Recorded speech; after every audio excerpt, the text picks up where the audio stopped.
पंछी को उन्मुक्त उड़ने दो, इन पर कभी कुछ न बंधन लगाओ,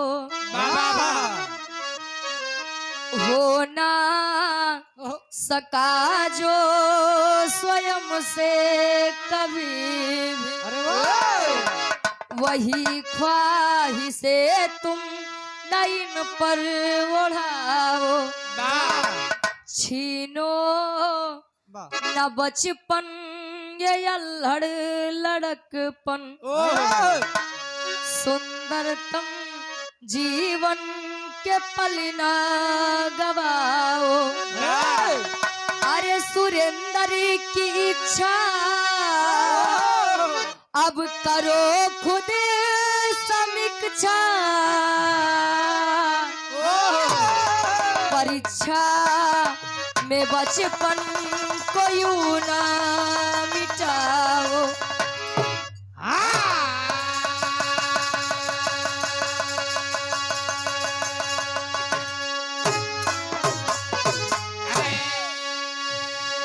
डॉक्टर बी.आर. अम्बेडकर साहब जी ने एक बात कहा है कि शिक्षा उस शेरनी का दूध है, जिसने पिया है उसने दहाड़ा है। लेकिन शिक्षा पहले के शिक्षा और आज के शिक्षा में अंतर का बा, जमाने की सच्चाई को भी जी दर्शा रहे हैं। गजल के भाव लगत बा कैसे?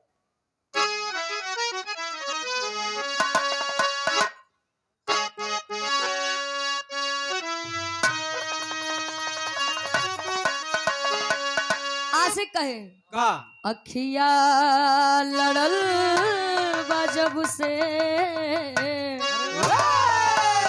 अखिया लड़ल बजब से, दिल में करार नहीं के, अखिया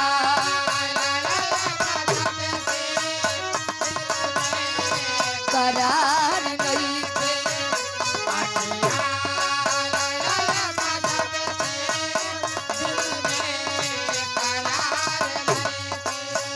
हम कैसे कोई हमके तोहरा से प्यार नहीं के,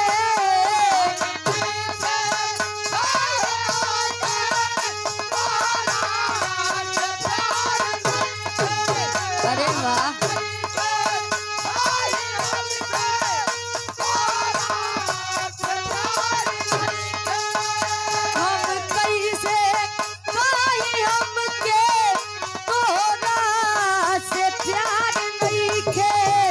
अखिया लड़ल बजब से, दिल में करार नहीं थे।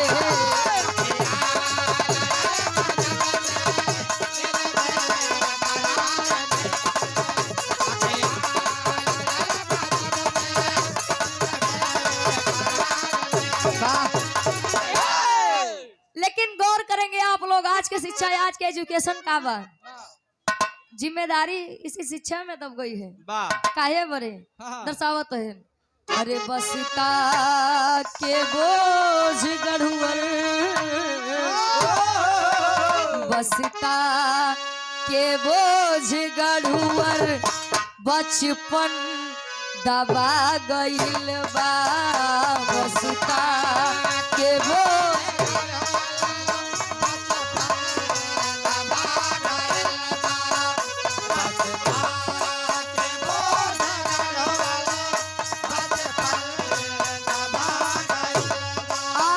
भैया अजय प्रजापति जी 51 रुपए का महान आशीर्वाद, और किंग ऑर्केस्ट्रा जागरण ग्रुप क्या प्रोपराइटर साहब मनोज कुमार बिंद जी ML पार्थ बदलापुर महाराजगंज जौनपुर की पावन धरती से 101 रुपए का महान आशीर्वाद कहे। कैसन जमाना आइल, शिक्षा सजा भइल बा,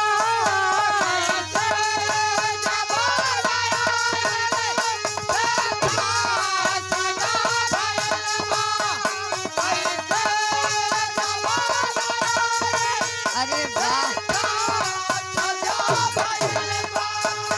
कैसन जमाना आइल, शिक्षा सजा भइल बा, बसिता के बोझ गढ़ुअर बचपन दबा गइल बा।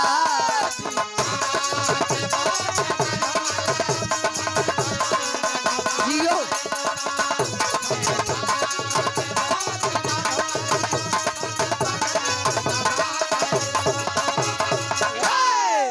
बसता के बोझ गढ़ुअर बचपन दबा गइल बा। कैसन जमाना आइल शिक्षा सजा भइल बा। काहे बरे लिखत है बिरहा में ई प्रूफ कर दे उमरी की पावन धरती से बाबूजी निषाद पति जी। अच्छा 101 रुपए का महान आशीर्वाद इस भाव को समझते हुए 1 स्वर में सबके नमस्ते प्रणाम स्वीकार हो। आज के लड़कियां देखा था पहले लोग 2-4-10 किलोमीटर घूम ले 2-4-10 किलोमीटर जात रहे पैदल तब शिक्षा मिलत रही। आज तो घरे से निकला नहीं एक स्कूल ओसी नहीं संतुष्ट आज दूसरी स्कूल उस नहीं संतुष्ट आ लड़कियां नहीं पढ़े ठीक आज जा इंग्लिश मीडियम में। आप आदरणीय आलोक कुमार यादव जी इंडियन ऑयल पेट्रोल पंप आदर्श फिलिंग स्टेशन 50 रुपए का महान आशीर्वाद। और आप छोटे लाल यादव जी इंडियन ऑयल पेट्रोल पंप आदर्श फिलिंग स्टेशन के आप मैनेजर साहब 101 रुपए का महान आशीर्वाद। विराह के कहानी की शुरुआत इस बार कैसे गुरु जी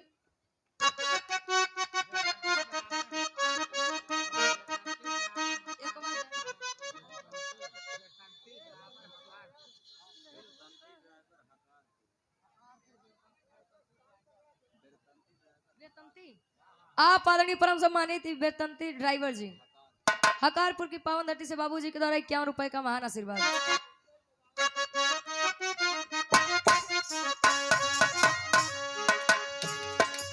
स्वप्न तो स्वप्न है बस छड़ की लहर होता है।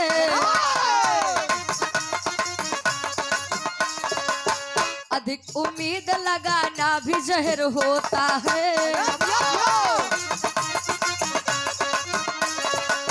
पुष्प खिले दो महक हर दिशा में व्यापेगा।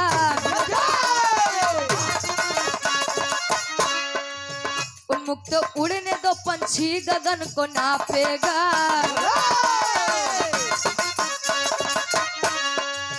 बचपन से ही की उम्मीद अति बढ़ाते हो। किशोर वय को भारी बोझ से दबाते हो।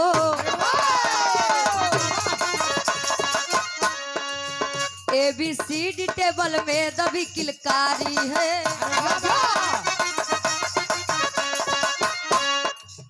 अल्फा बीटा अब किशोर युवा पे भारी है। डॉक्टर इंजीनियर बनाने की क्यों पिपासा है। डॉक्टर इंजीनियर बनाने की क्यों पिपासा है। बड़ी लोगों में उम्मीद बेतिहासा है।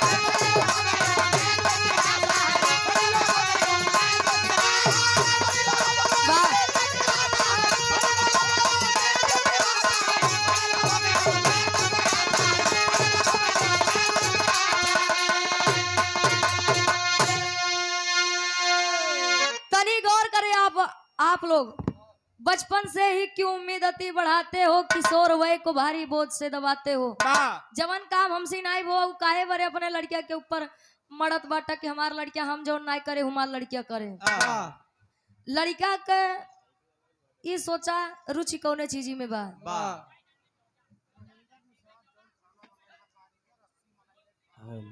अच्छा अरे रुक जा यार। आप परम सम्मानित परम आदरणीय महेंद्र निषाद जी जोनी भोजन के व्यवस्था देखे भैया यानी कैटर्स वाले कारीगर साहब 80 मनई का लई के 60 गांव के न्योता बा सबका खिया बारे कारीगर भैया आपके द्वारा इस भाव को समझते हुए 501 रुपए का महान आशीर्वाद। रात दिन दुना रात चौगुना तरक्की करा जाए। संडीले चाट भंडार भैया जी के द्वारा 101 रुपए का महान आशीर्वाद। धर्मेश निषाद जी ऑटो गैरेज बदलापुर की पावन धरती से 51 रुपए का महान आशीर्वाद। ई जाना कि हमार लड़का कौन चीज कौन क्षेत्र में जाप चाहत बा क्षेत्र कोई खराब नहीं होता है। कहानी की शुरुआत कवि जी लेते नहीं उत्तर प्रदेश आजमगढ़ अराजी बाग। संतोष प्रजापति जी छोटा सा परिवार है, ट्रेवल एजेंसी के मालिक हैं, घर में पत्नी है, पत्नी हाउसवाइफ है यानी गृहिणी है। बड़ा बेटा मनीष प्रजापति, छोटा बेटा सौर्य प्रजापति। 2022 का वह समय आया जब मनीष 2022 में 10 की परीक्षा अच्छे नंबर से पास हो जाता है। आज पिता को बच्चे के अंदर अपना सपना दिख रहा है। गए कहे बेटा परिस्थिति वस्त हम तो इंजीनियर नहीं बन पाए, लेकिन हम चाहते कि तू इंजीनियर बना। अब लड़किया छोट बा का पता नहीं बा, कहे हमारे बाबू सोचते हैं तो कुछ बढ़िया ही सोचे हैं। इंजीनियरिंग के लिए सबसे बड़ा हब कोचिंग हब कोटा है राजस्थान में, जहाँ 2 लाइन की तैयारी होती है, एक इंजीनियरिंग लाइन एक डॉक्टरी लाइन। फाउंडेशन कोर्स के लिए बच्चा 10वीं 11वीं 12वीं की भी परीक्षा देता है, पढ़ाई करता है, साथ ही प्रतिस्पर्धी परीक्षाओं की भी तैयारी करता है। इंजीनियरिंग करने के लिए जेई क्वालिफाई करना पड़ता है। बाबू कहे बेटा चलो हम तुम्हार नाम लिखवाई दी, अकेले ना जा हमसे साथे चलते ही। नाम लिखवाई के 2-4-6 दिन हम लोग साथे रह के मन बहलाई के तब हमसे आजमगढ़ वापस आओ। आज माई बाबू छोटा बेटा सौर्य बड़ा बेटा मनीष चारों तैयार होते हैं कोटा शहर के लिए। जब ट्रेन पे बैठा था तो माई देखा लड़किया के समझावत है, लड़किया अबे 10वीं तो पास करेगा, लड़किया अबे एकदम जाला लड़किया ही बुद्धि वाला बचपन है। कवि जी लिखा था महतारी समझावत बा, गीत लगा कैसे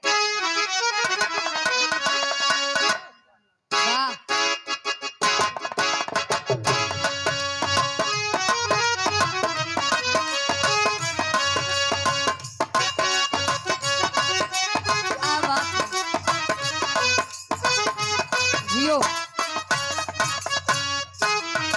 देखा ननद और भौजाई के रिश्ता बड़ा बेजोड़ होता है।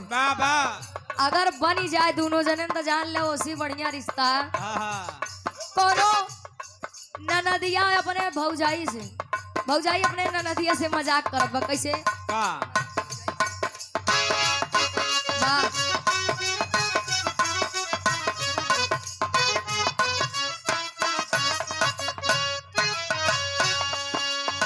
सोनवा के लाकिटिया हो सिकड़िया हो,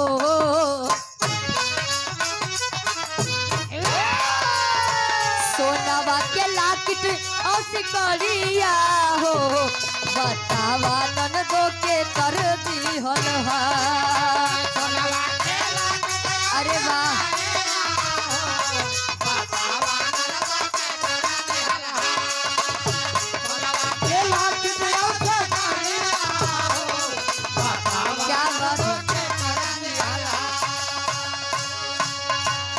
दोनों गलिया पे दोनों गलिया के दांत के निशानिया हो, बतावा चुम्मा के कर ली हलहा।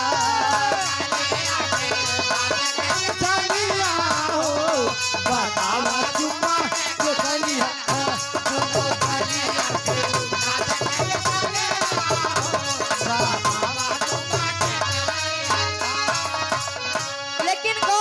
आप लोग तैयारी बनावत है। कैले मनीष तैयारिया हो,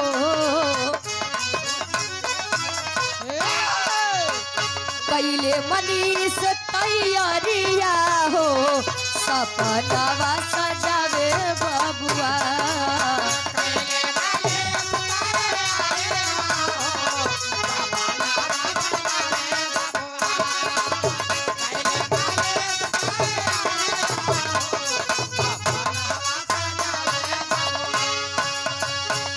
प्रजापति जी भैया जी के द्वारा 21 रुपए का महान आशीर्वाद कहे। समझावे घरवा समझावे घरवा बाबू यो मतरिया हो, सपनावा सजावे बबुआ।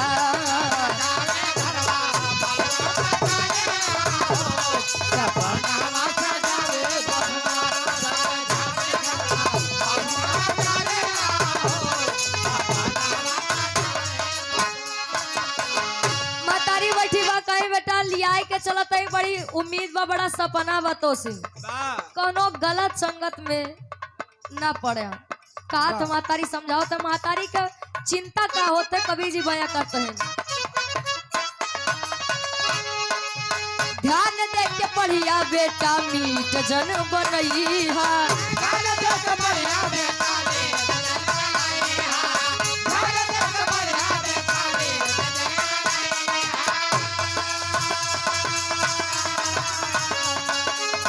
अपने काम से मतलब रखिया घूमे जाती जइहा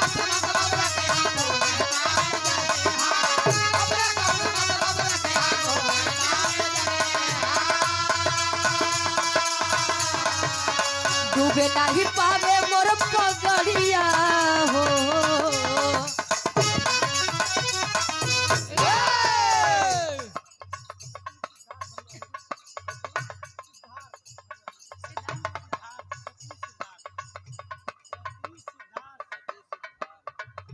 सतीश सिद्धार्थ भैया जी के द्वारा इस भाव को समझते हुए 51 रुपए का महान आशीर्वाद महतारी कहा था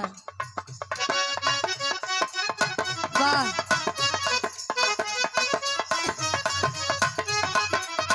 डूबे नहीं पावे मोर पगड़िया हो कदमवा बढ़ावे बबुआ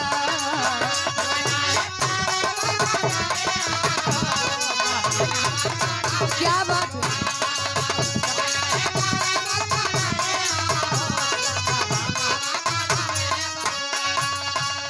समझावे घरवा समझावे गरवा बाबू यो मतरिया हो कदमवा बढ़ावे बबुआ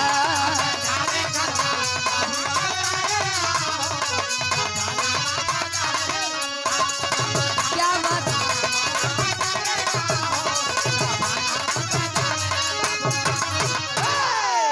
मातारी कहीं बेटा चल तो है लेकिन कोनो मांस मदिरा का सेवन ना करे ये सब गलत चीज बा और कोनो खराब संगत में न पड़े नहीं तो पता लगा आज हम पढ़े भेजत ही 3-3.5 लाख रुपया हम लोग लगावत ही गलत संगत में पड़ गया बुरी संगत में पड़ गया तो हम ऐसे तो इज्जत चली जाए अभी से बच्चे के ऊपर एक बोझ दे रहे हैं कि बेटा तोहरे से हमारी इज्जत जुड़ी हुआ हमारी इज्जत जाना चाहिए गए एडमिशन करवाए 2-4-6 दिन रह के बच्चे का मन बहला के आजमगढ़ वापस आ गए अब बच्चा दिन रात हॉस्टल में तैयारी कर रहा है पढ़ रहा है वह स्कूल के नियम कॉलेज के नियम था हफ्ते में 3 बार टेस्ट होगा लड़का कितना नंबर लावत बा कैसा का करत बा वह हिसाब से होता हर हफ्ता जब परीक्षा हो लड़का जो एक निश्चित नंबर आना चाहिए योग्य नंबर आना चाहिए वो नंबर नहीं आ रहा है लड़का उदास बा गीत लागत बा कैसे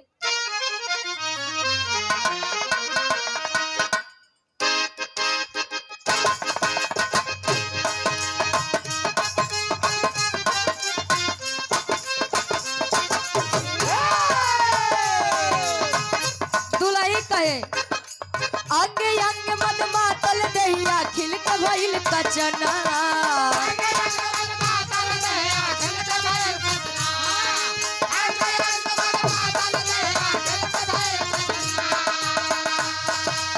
अंग अंग मद मातल दहिया खिल का भइल कचना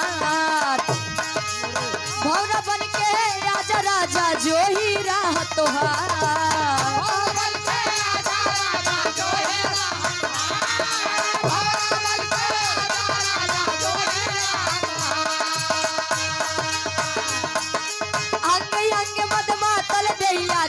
भइल कचना भौरा बन के आजा राजा जो ही राह तोहार मोरे बलमुआ हो मोरे सजनवा हो कबले करैबा इंतजार मोरे बलमुआ हो कबले करैबा इंतजार मोरे बलमुआ हो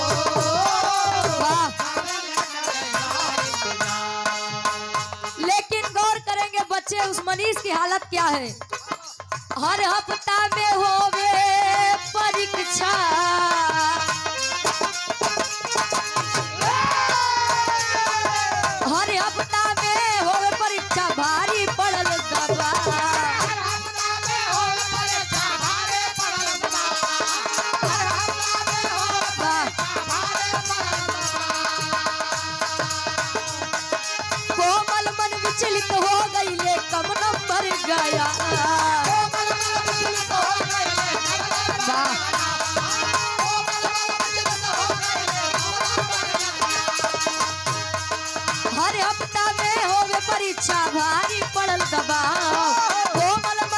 अमित हो गई ले कम नंबर गया बढ़ल फिक्रिया हो बढ़ल फिक्रिया हो केहू नहीं बुझे दिल के भाव बढ़ल फिक्रिया हो केहू नहीं बुझे दिल के भाव बढ़ल फिक्रिया हो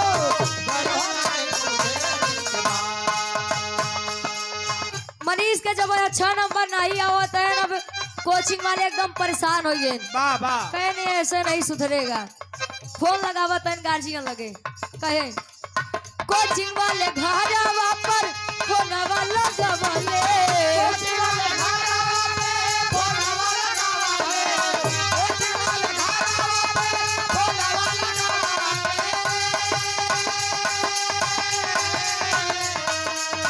पिता संतोष जी के कोटा में बोलवले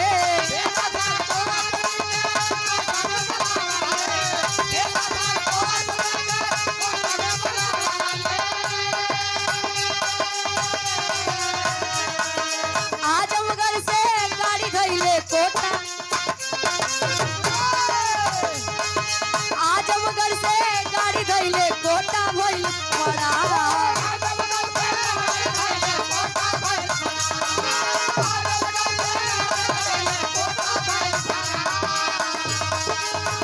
आजमगढ़ से गाड़ी धैले कोटा भइल पड़ा बढ़ल फिक्रिया हो बढ़ल फिक्रिया हो केहू नहीं बुझे दिल के भाव बढ़ल फिक्रिया हो केहू नहीं बुझे दिल के भाव बढ़ल फिक्रिया हो केहू नहीं बुझे दिल के भाव। गार्जियन के पास फोन गया संतोष जी आजमगढ़ से गाड़ी रख के पकड़ के आते हैं कोटा कोटा में जब आए स्कूल के टीचर बोले कि आपका बच्चा पढ़ाई पर बिल्कुल ध्यान नहीं दे रहा है हमें तो लगता है जेई क्वालिफाई नहीं कर पाएगा और जब जेई क्वालिफाई नहीं कर पाएगा तो इसे कहाँ से एडमिशन मिलेगा कहाँ से या इंजीनियर बनेगा बच्चा सोच रहा है कि मेरे अंदर कोई बुरी संगत नहीं है कोई बुरी आदत नहीं है मैं दिन रात पढ़ रहा हूँ फिर भी मेरा जेई क्वालिफाई नहीं हो सकता है क्यों नहीं हो सकता है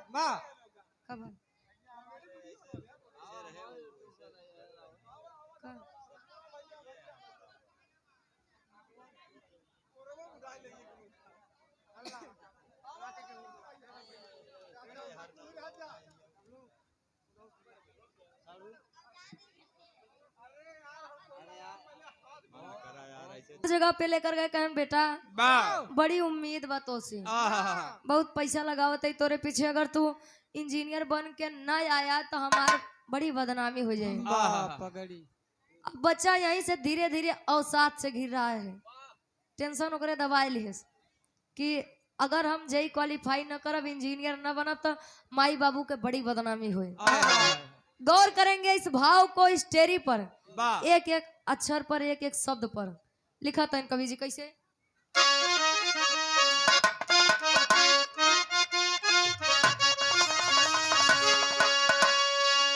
शिक्षा भी अब हथियारी हो गई अरे शिक्षा भी अब हथियारी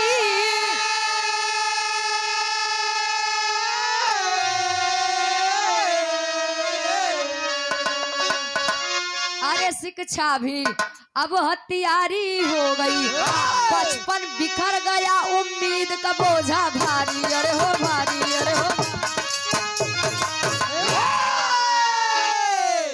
आप आदरणीय परम सम्मानित परम आदरणीय ग्राम प्रधान साहब आदरणीय श्री विनोद यादव जी प्रधान संघ अध्यक्ष बदलापुर आपकी तरफ से इस भाव को समझते हुए 501 रुपए का महान आशीर्वाद गोड़ छू के पहली बार आशीर्वाद के चारे के बच्चे अपनी कला में कामयाब रहे शिक्षा भी अब हथियारी हो गई बचपन बिखर गया उम्मीद का बोझा भारी काहे बरे लिखा था कवि जी यार संतोष जी बच्चे को समझा बुझा के ट्रेन पकड़ते हैं कि बेटा हम जाते ही अब तोरे ऊपर सब शायद वह बच्चा वह गांव की हरियाली, आहा, माँ का प्रेम, पिता का स्नेह, बच्चे का दुलार नहीं भूल पाया था। आए हाय हाय अपने आप को उस माहौल में नहीं ढाल पा रहा था। आए हाय हाय लड़का जाता हॉस्टल में, जैसे जैसे शाम होत बा वैसे वैसे ओकर तनाव बढ़त बा। वाह, हम जई क्वालिफाई नहीं कर पाएंगे, आहा, अगर नहीं कर पाएंगे तो पिता की बदनामी होगी। आए हाय, काहे ना खुद का खत्म कैली, हाँ। ना हम रहा, ना ये सपना रहे, ना पिता के बदनामी हुई। आहा, जा करके हॉस्टल के रूम में चादर के फंदे से लटक कर अपनी जान दे देता है। आए हाय, वह छोटा सा मासूम सा बच्चा। आहा, हॉस्टल से फोन गया पिता के पास, पिता अभी आधे रास्ते में ही तो पहुंचे थे। आए हाय, फिर से वहां से कोटा के लिए ट्रेन पकड़े, आते हैं वापस कोटा शहर में। बच्चे की लाश से कह रहे हैं, कैसे? कवि जी संकेत करते हैं।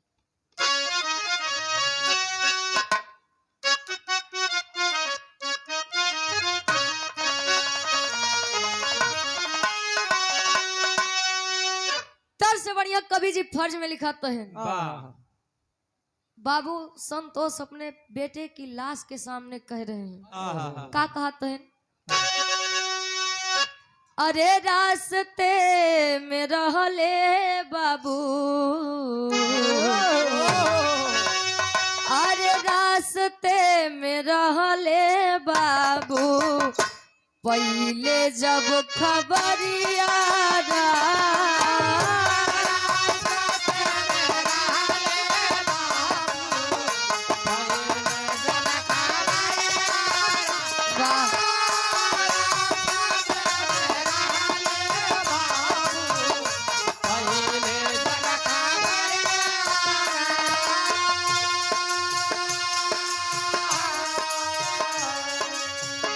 रास्ते में रहले बाबू,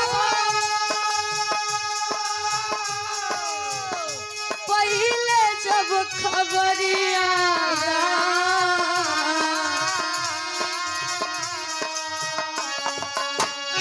वापस अइले कोटा साहब, वापस अइले कोटा साहब, बरसे नजरिया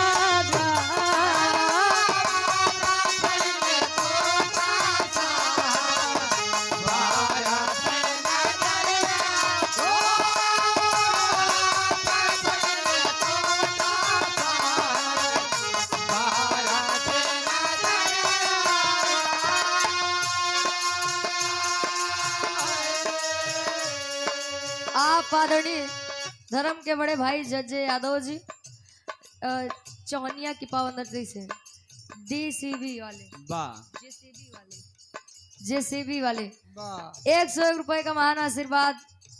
सोचिए किसी से अभी मिल कर आप जाइए आहा, और अचानक से खबर आए कि वो अभी संसार में नहीं नहीं है। है आए हाय, हाय, लोग परायों के लिए भी रोने लग जाते हैं। आप सोचिए जिस पुत्र से उनको इतनी उम्मीद थी, आहा, वही बेटा उनको छोड़कर चला गया। आए हाय, हाय, बच्चे की लाश के आगे कह रहे हैं कि बेटा तूने तो हमें इशारा किया लेकिन हम समझ नहीं पाए। कहा थे कैसे?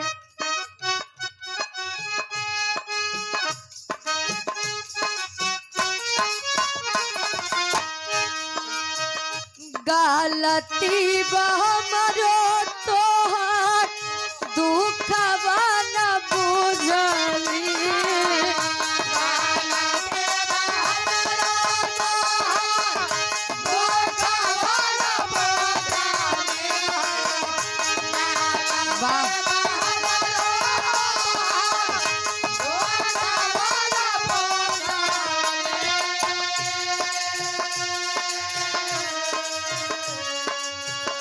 कहत रहला संगे चलो हम न समझली,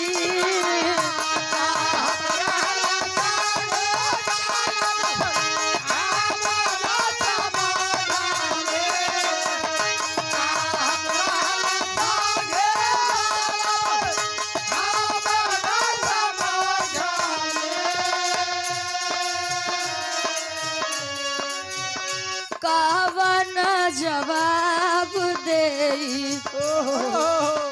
बच्चे से कह रहे हैं आहा, कावन जवाब दे पूछी जब मतरिया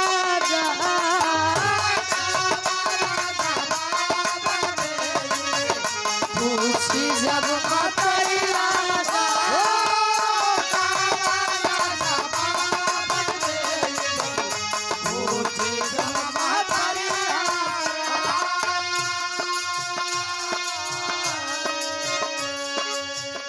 कहे बेटा तूने हमें संकेत किया कि मैं ये नहीं करना चाहता, लेकिन शायद मैं ये बात नहीं समझ पाया।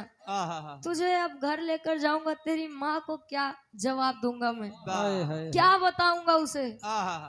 बच्चे की लाश आज एम्बुलेंस से अराजी बाग आजमगढ़ उत्तर प्रदेश में आती है। आज एक लाचार बेबस माँ की हालत क्या है, कवि जी कलम के माध्यम से बता रहे हैं। कहा था कैसे, बड़का भैया विपिन भैया के पूजनीय माता जी धर्मदासपुर की पावन धरती से 51 रुपए का महान आशीर्वाद। कहा था कैसे,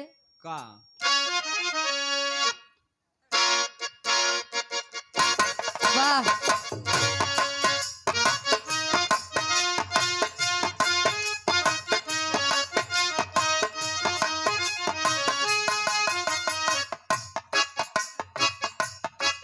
कोनो नायक अपने नायिका से कहे कहे जाए के बात जा, लेकिन सुना हमार हाल। कहा है जहर जिंदगी में हो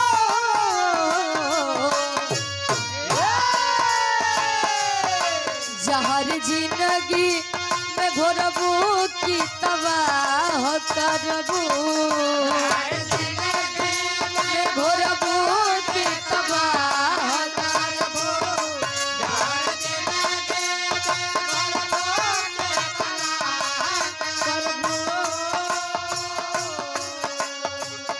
वकील भैया उमरी खुर्द की पावन धरती से 101 रुपए का महान आशीर्वाद। कहे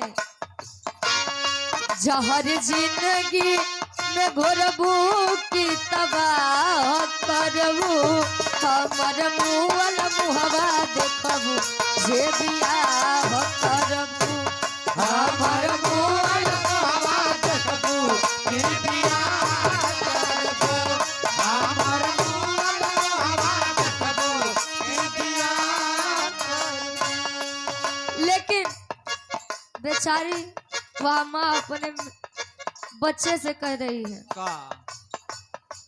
उठा उठा मोरे लाल कुछ खाई ले बहो।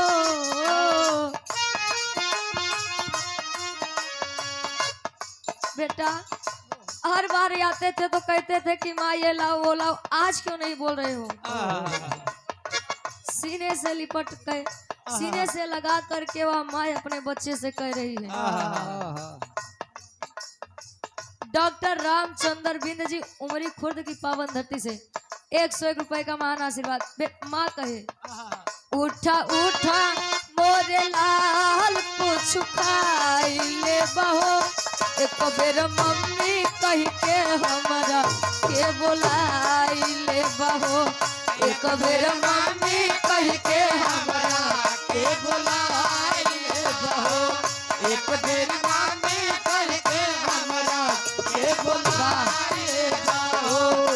उठा उठा मोरे लाल कुछ खाई ले बहो उठा उठा मोरे लाल कुछ खाई ले बहो एक बेर मम्मी कह के हमारा के बोलाई ले बहो एक बेर मम्मी कह के हमारा।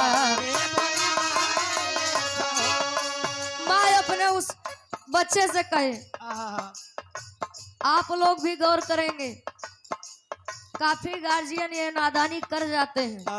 बच्चा जिस लाइन में नहीं जाना चाहता है जबरदस्ती आपन सपना देखा थे और जबरदस्ती भेज देते हैं और परिणाम मनीष प्रजापति जैसा होता है। बच्चा मान सम्मान बचाने के लिए अपनी जान दे देता है, क्योंकि उस समय ना उसका परिवार उसके साथ होता है और ना उसके स्कूल वाले उसके साथ होते हैं, और बच्चा तनाव में आकर अपनी जिंदगी दांव पर लगा देता है। माँ तारी कहे जान ले ई शिक्षा लाल हम नहीं जनली जान ले ई शिक्षा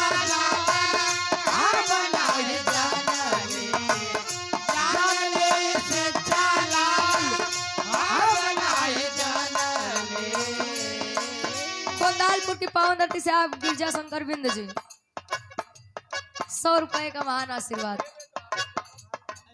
बेटा अगर हम जानते कि ये शिक्षा ये पढ़ाई ये इंजीनियरिंग का ख्वाब तुझे मुझसे दूर कर देगी तो ये कदम मैं कभी न उठाते।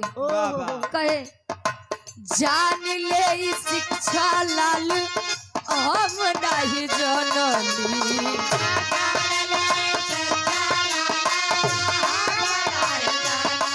क्या बात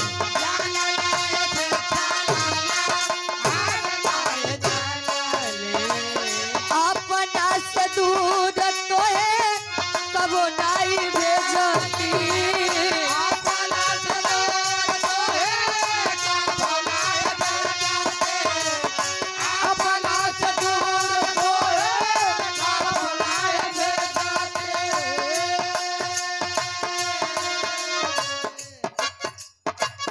जान ले ई शिक्षा लाल हम नहीं जनली अपना से दूर तो है कबो नहीं बेजती देख के जहर कोई हमें भी मुआई देबा हो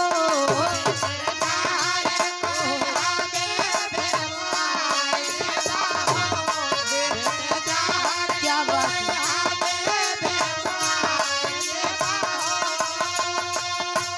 राम अजोर निषाद जी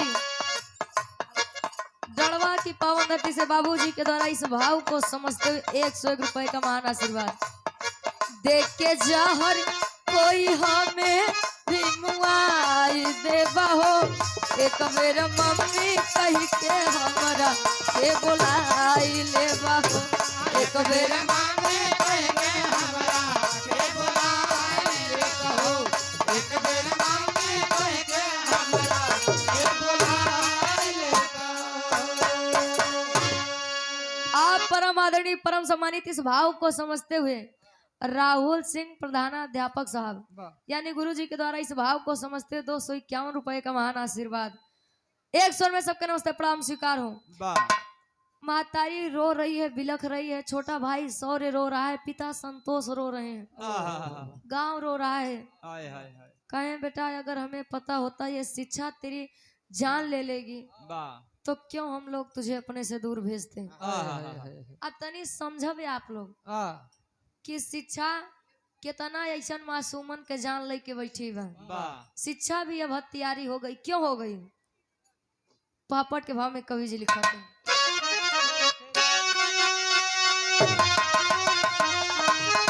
अरे पहले के शिक्षा रहा अब महान ज्ञान गुण सागर हो अरे तो पहले के शिक्षा रहा अब महान ज्ञान गुण सागर हो आज खुलल बा कोचिंग के दुकान ज्ञान गुण सागर हो आज खुलल बा कोचिंग के दुकान ज्ञान गुण सागर हो आज खुलल बा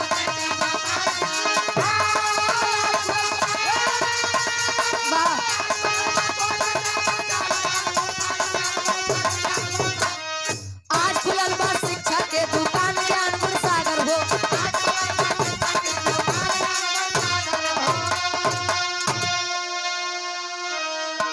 आप परम सम्मानित धर्म के बड़े भाई कोबरा यादव जी जेसीबी वाले नेवादा की पावन धरती से 101 रुपए का महान आशीर्वाद। पहले के शिक्षा रहल महान ज्ञान गुण सागर हो आज खुलल बा शिक्षा के दुकान ज्ञान गुण सागर हो।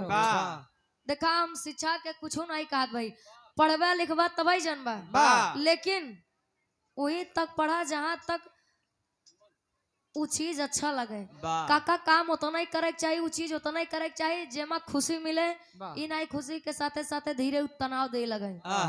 पहले के शिक्षा पहले के गुरु दक्षिणा तब लेते रहे जब शिष्य कोनो लायक बन जाता है। आज के गुरु बेटा है 2 महीने फीस नहीं जमा बा पहले ओका जमा करावा तब ओकरे बाद आवन हाँ नहीं तो जी नहीं आया वाह नहीं तो अपने अम्मा या बाबू के लिए आई के आवन वाह बार शिक्षा ओहो कवि जी लिखा था कैसे छोटा भाई सौर रो रहा गाँव सकल हितनाथ हो बाउर भैले पिता संतोष अब बाटे नहीं सुझात हो अरे ख्वाब इंजीनियरिंग के भइल शैतान ज्ञान गुण सागर हो अरे ना जनली की कोचिंग ले अब जान ज्ञान गुण सागर हो बच्चे को ले जाते हैं हम जलाने के लिए आहा सभी रो रहे हैं और एक सबक है ये भी रहा आज के गार्जियन के लिए बच्चा जिस क्षेत्र में जाना चाहता है काम के लिए वाह और कोनो हम क्षेत्र नहीं बताते हैं आहा काम के लिए हो फिर चाहे डॉक्टरी लाइन हो इंजीनियरिंग लाइन हो टीचिंग लाइन हो पुलिस हो आर्मी हो वाह गायकी हो वाह कभी भी बनना एक कला होती है आहा भैया खेल कूद में जाना चाहता है तो खेल कूद में जाए लेकिन जिस क्षेत्र में जाना चाहता है एक बार आप उसके मन को जांचिए समझिए उसके हुनर को पहचानिए हो सकता है वो वही हुनर से आपका नाम रोशन कर दे तो खुद का सपना क्यों मरना बच्चों के ऊपर आहा आल्हा के भाव में कवि जी लिखते हैं कैसे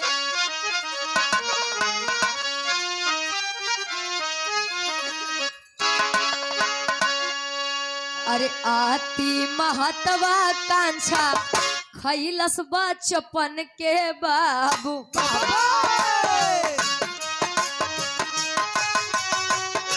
खो खो कबड्डी गुल्ली डंडा गाए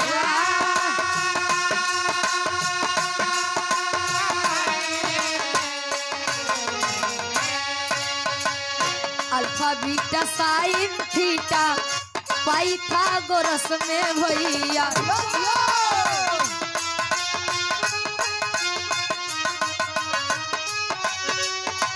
बटनी बायोलॉजी में गाइल बा सब हेरा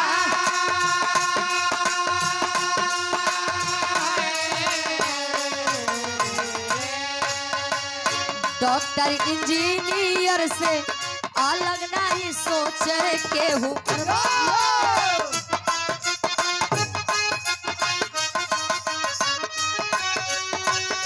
बचपन के इच्छा सब देहलस नशा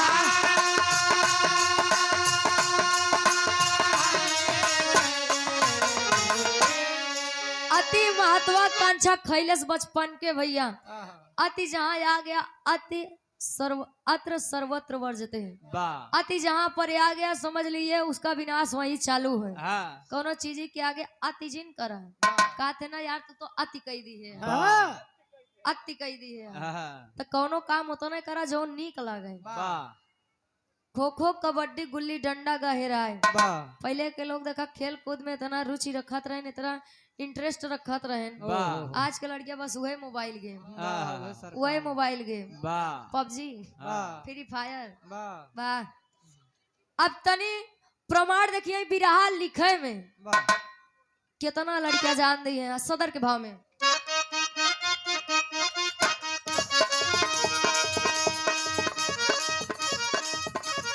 तीन अगस्त के मनोज छवड़ा हो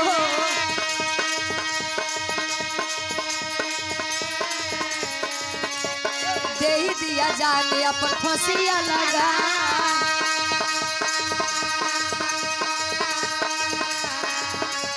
बिहार के भार्गव मिश्रा रीचा रांची के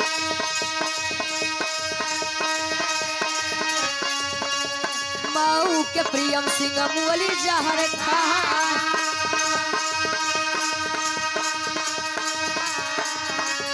2015 में 18 दिए जनवा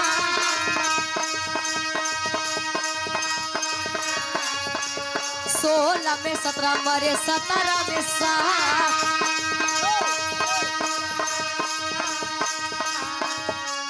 अरे 18 में 20 मरे 19 में 18 तो 23 में 26 गए दुनिया भुला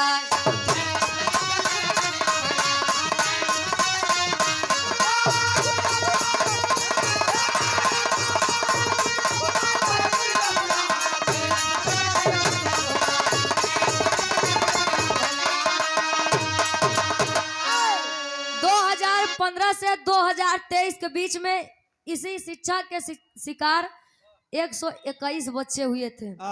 और आखिरी प्रमाण 2023 में 30 नवंबर 2023 आखिरी प्रमाण है। पश्चिम बंगाल का फरीद हुसैन फांसी लगाकर अपनी जान दे दिया था। और मरने वाले बच्चों की उम्र ज्यादा से ज्यादा 16 से 20 के बीच में होती है। कोटा में कुछ बच्चे अपने माँ बाप की मर्जी से जाते हैं तो कुछ बच्चे अपनी इच्छा से जाते हैं। अजय अपने इच्छा से जाते हैं वही कुछ बन के लौटते हैं। काहे जबरदस्ती काम केहू से कौनो न्याय होते हैं। जवन काम वो अपने मन से प्रेम से कैले ओका केतनो मरबा केतनो लतियबे केतनो कुछ करबे उ काम उतना बढ़िया न कर पाए। 2023 में 26 दिए जन्म 21 छात्र और 5 छात्राएं ने अपनी जान दी इस 2023 में इसी शिक्षा के शिकार में आकर के। तो गार्जियन से हाथ जोड़ के निवेदन है, घर में बच्चे हों वो किस लाइन में जाना चाहते हैं एक बार जरूर पूछ लें। आखिरी में खड़ी के भाव में कवि जी लिखते हैं,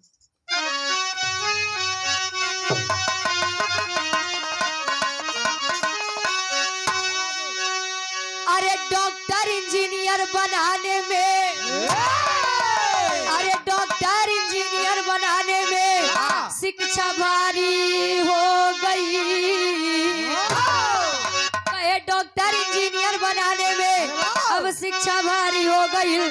सुना खेल के मैदान हो किलकारी खो गई।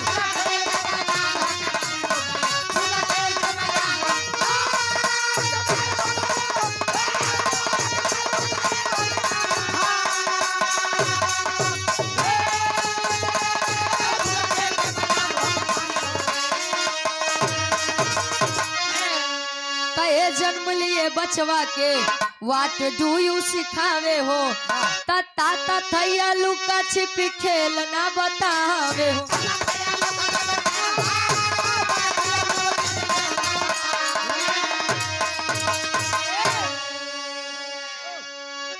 अरे मोबाइल गेम में, अरे मोबाइल गेम में सारी जिम्मेदारी खो गई।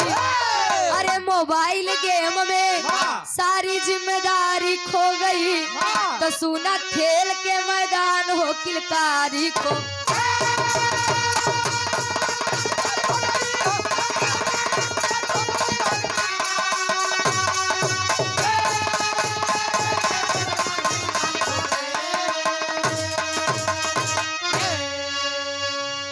जन्म लिए बचवा के वाट डू यू सिखावे, लुका छिपी ताता थैया खेल ना बतावे।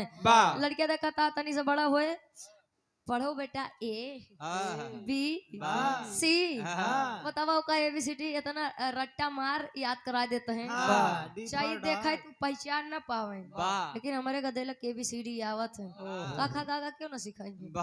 व्हाट डू यू सिखावत है। देखा था प्ले KG LKG UKG तब जाके फर्स्ट में जावे। पहले लोग सीधे एक ही में जाते रहे। पहले लोग खेल का इतना महत्व देते रहे। आज के लड़कियां माटी न लगा पावे कमजोर हो जाएगा।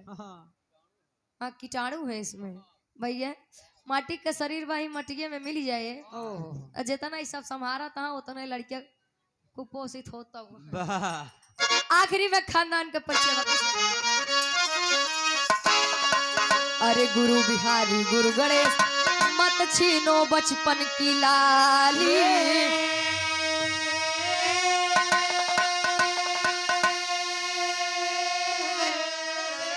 अरे विमल चंद का राधे श्याम कहे अब करो सदा रखवाली हो।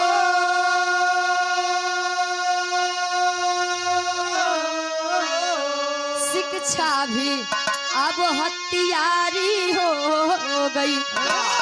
अरे शिक्षा भी अब हथियारी।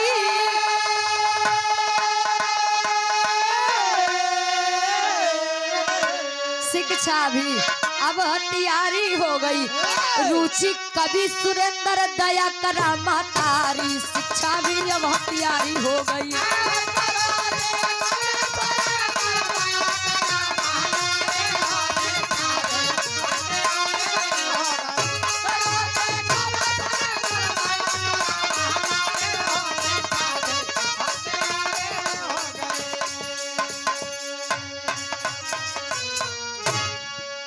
बजाव में तनको गलती कसूर बावे ते आप लोग महान